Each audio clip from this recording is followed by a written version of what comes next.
तुम अपनी लाइफ में सारी चीज़ों को इम्पोर्टेंट समझ रहे हो कि हर एक चीज़ इंपॉर्टेंट है, तो ये चीज़ याद रखो कि कुछ भी इंपॉर्टेंट नहीं है। तुमने बस अपनी प्रायोरिटी सेट नहीं की है। एंड यही एक एवरेज आदमी में और सक्सेसफुल आदमी में यही सबसे बड़ा एक डिफरेंस ला के खड़ा कर देता है कि एक एवरेज आदमी सारी चीज़ों को प्रायोरिटीज़ बना लेता है। फॉर एग्जाम्पल, कल तुम्हारा पेपर है और तुम्हारे कल ही दोस्त का तुम्हारा बर्थडे है, प्लस कल ही तुम्हारे नेटफ्लिक्स पे एक नया शो आएगा।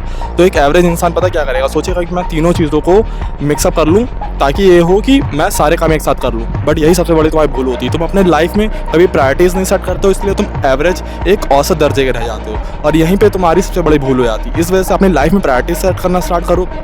इसके सॉल्यूशन की बात करें तो इसके 3 सॉल्यूशन। पहला कि अपने 3 टास्क दिन के असाइन करो, जो तुमको 3 काम पूरे दिन भर में करने हैं, जो तुम्हारी टॉप प्रायोरिटी हैं। एंड सेकंड चीज़ कि सबसे टफ उसमें काम उठाओ, उन तीन चीज़ों में सबसे जो टफ लगे तुम्हें वो काम उठाओ। एंड तीसरी चीज़ कि डिस्ट्रैक्शन को कम करो, जितने डिस्ट्रैक्शन सोशल मीडिया, फ़ोन है, इन सब चीज़ों को काट दो, ठीक है। एंड अपने काम पे फोकस करो। अगर आज तुम अपनी प्रायोरिटी सेट नहीं करोगे तो लोग कल को तुम्हारी प्रायोरिटीज़ तुमसे सेट करवाएंगे, तुम्हारे हाथ में तब कुछ नहीं होगा, तुम्हारा वक्त भी तुम्हारे हाथ से निकल चुका होगा। इस वजह से इन सब चीज़ों पर आज ही ध्यान दो, वरना कल को चल के तुम पे सिर्फ पछतावा ही करोगे अपनी लाइफ में।